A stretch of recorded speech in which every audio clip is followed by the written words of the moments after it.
In the heart of the rugged Old West, where the sun scorched the dusty streets and wind whispered secrets through tumbleweeds, life moved at its own merciless pace.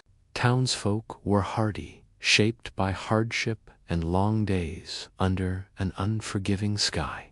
But even in such a place, nothing could prepare anyone for the shocking turn of events that would shake the small town of Dry Creek. Samuel Hart, a lean, wiry man in his early 30s, had spent most of his life drifting from one dusty town to another. Known as a skilled blacksmith, he was admired for his quick hands and steady mind, though whispers suggested he was stubborn, perhaps dangerously so. Samuel had always been a free spirit, a man wary of attachment, wandering through life on his own terms. Until the day that life decided to make a choice for him, the news came like a thunderclap. Samuel had been forced into marriage by the town's richest landowner, a tyrannical figure known as Jeremiah Cross. Samuel was stunned.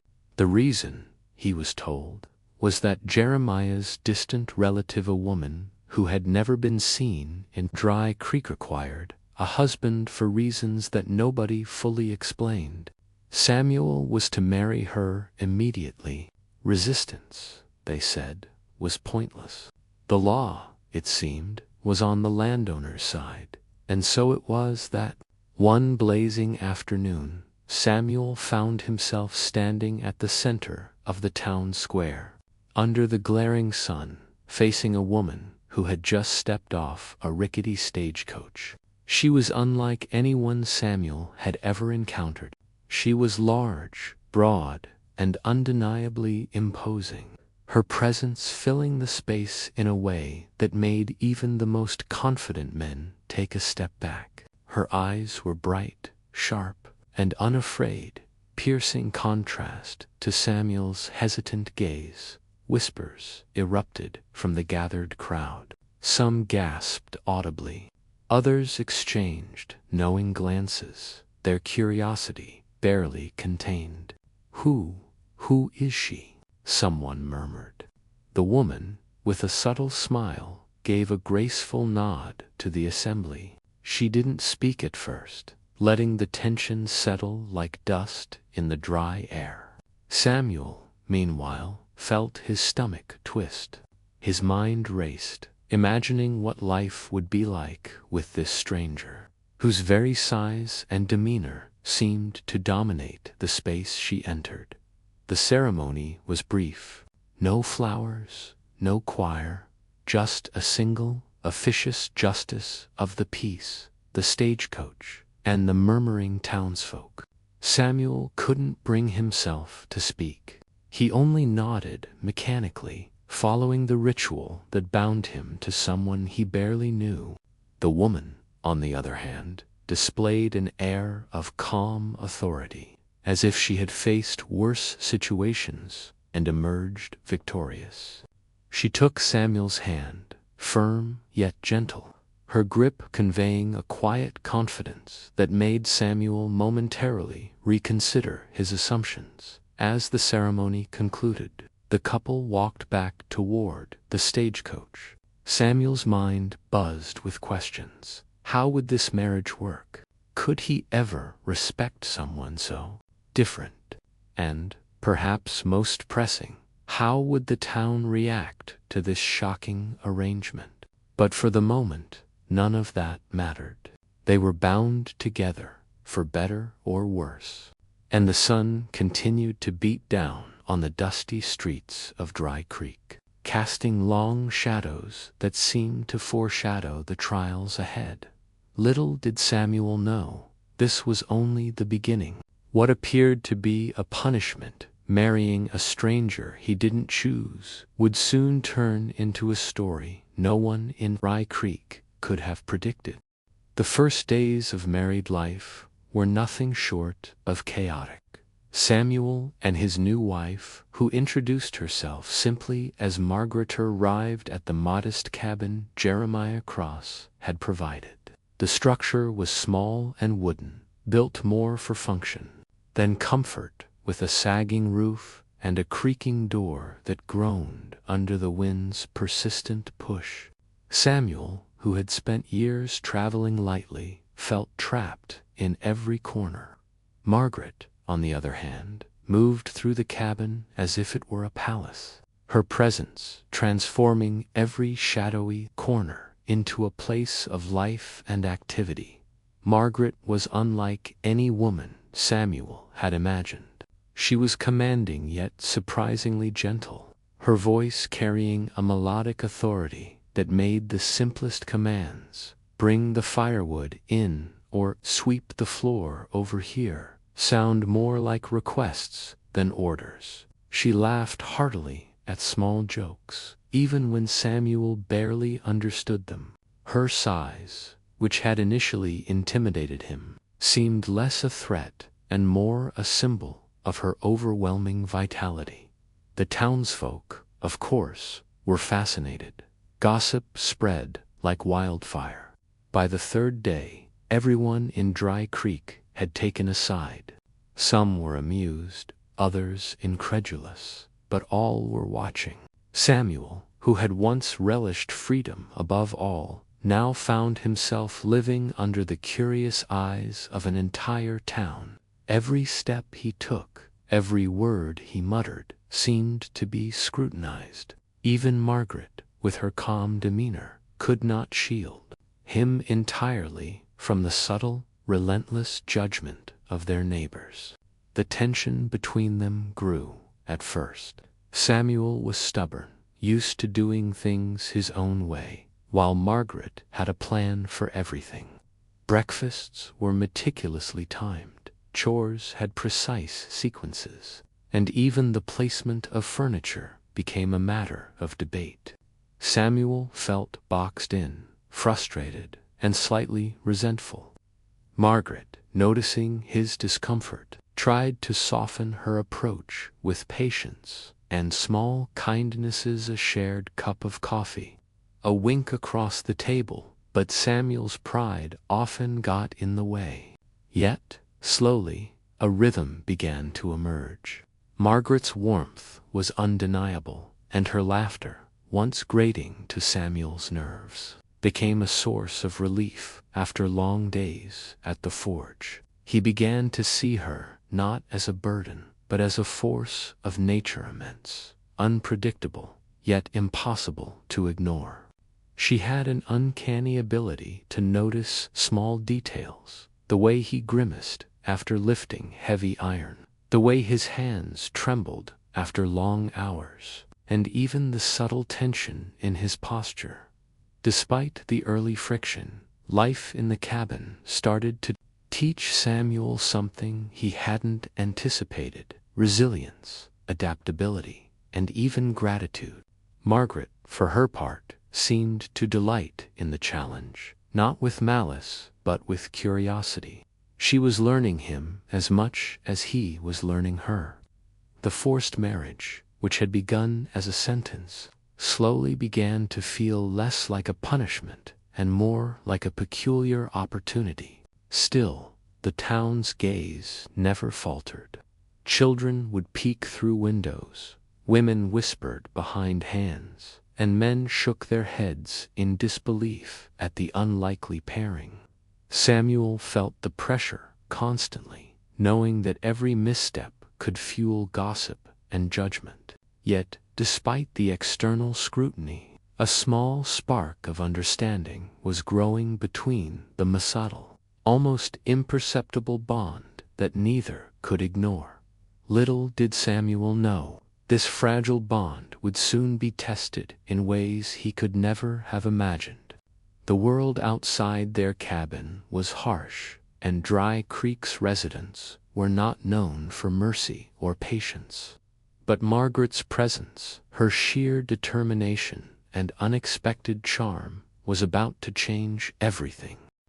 By the third week of their unusual marriage, Samuel found himself in uncharted territory. The cabin, once oppressive and confining, began to feel strangely like a home. Margaret's energy was relentless, her laughter infectious, and her determination uncanny.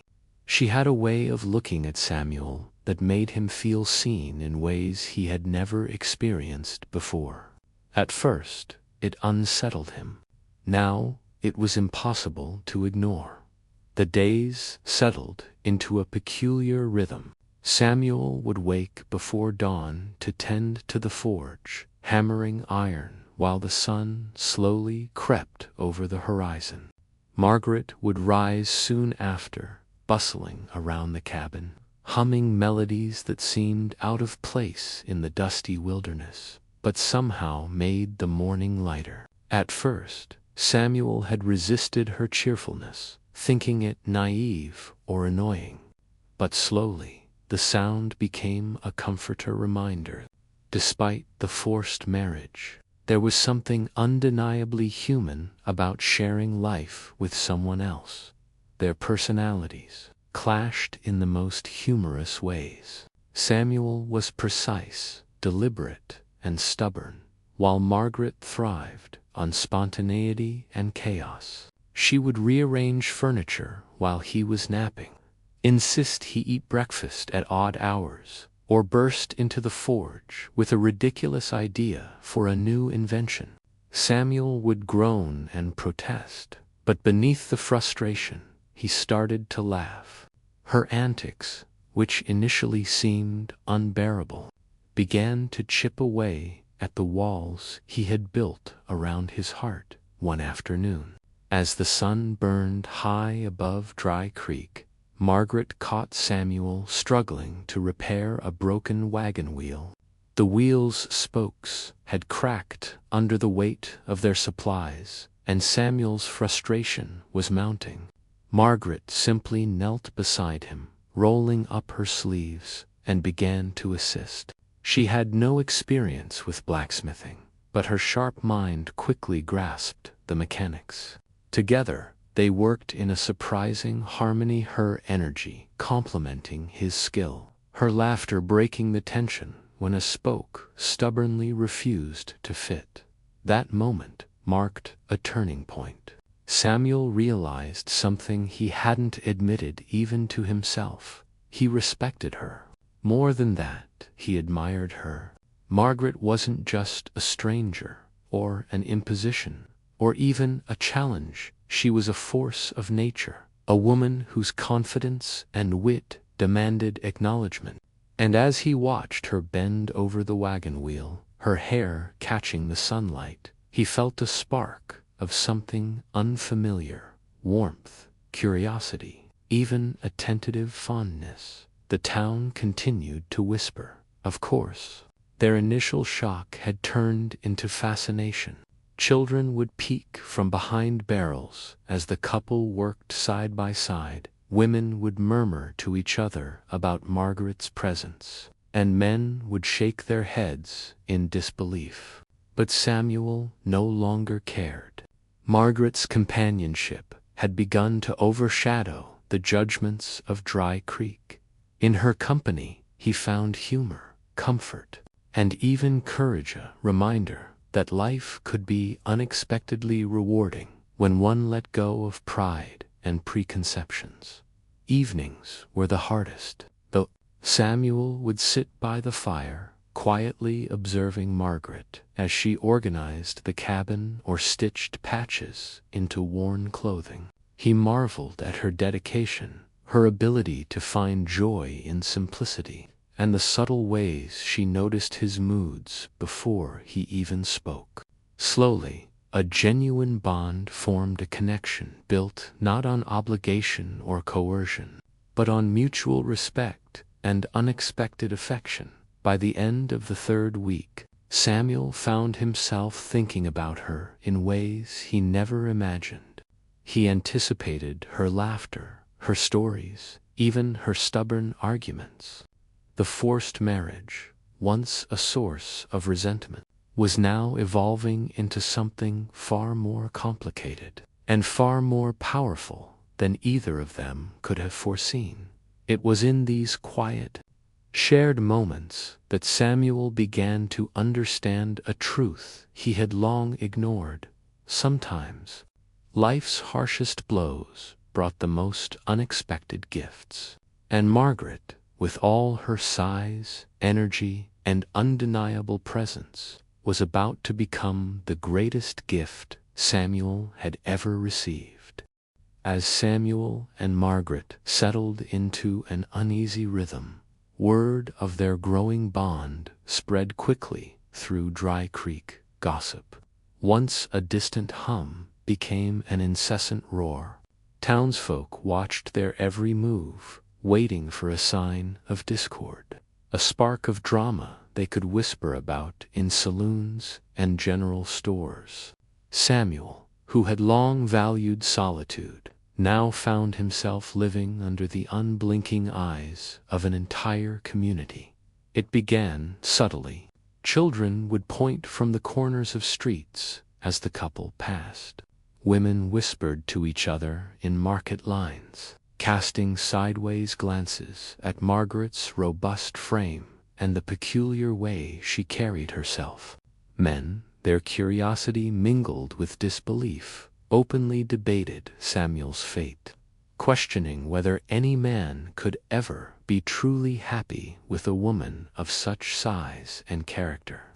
Samuel felt their judgment as a tangible weight pressing down on his shoulders, each gaze a reminder that he had no choice in this arrangement, and no escape. Margaret, however, seemed unfazed. In fact, she thrived on the attention.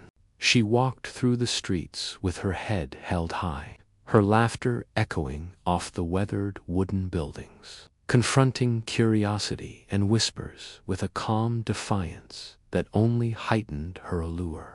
She had a knack for subtle provocations, often teasing the townsfolk with playful jabs or a wink that left them bewildered and, reluctantly, impressed. One afternoon, tensions reached a boiling point. At the general store, a group of men openly mocked Samuel, sneering about his ill-fated marriage and questioning his courage. Samuel's face burned with humiliation. He opened his mouth to respond, but Margaret stepped forward. She was calm, almost regal in her presence, and yet every word she spoke carried the weight of authority. "You may find amusement in judging my husband," she said, her voice steady, "but it seems you have not the courage to manage your own lives, let alone interfere in mine." The men were stunned. Their mockery faltered, replaced by a mixture of shock and begrudging respect. Margaret didn't retreat, didn't apologize. She simply held her ground, her sharp eyes meeting each man's gaze, and turned to leave the store as if nothing had happened. Samuel, for the first time, felt an unfamiliar surge of pride, not in himself, but in her. He realized he had underestimated her strength, both of spirit and character. Yet not all encounters were confrontational. Some townsfolk, curious and cautious, began to approach the couple with subtle gestures of friendliness. A neighbor brought extra firewood, a child offered flowers, and even the town's mayor nodded approvingly as Samuel and Margaret walked through the square. Slowly, acceptance, or at least reluctant admiration, began to replace ridicule.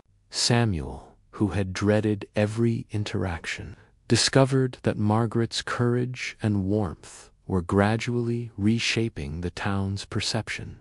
Despite these small victories, challenges remained.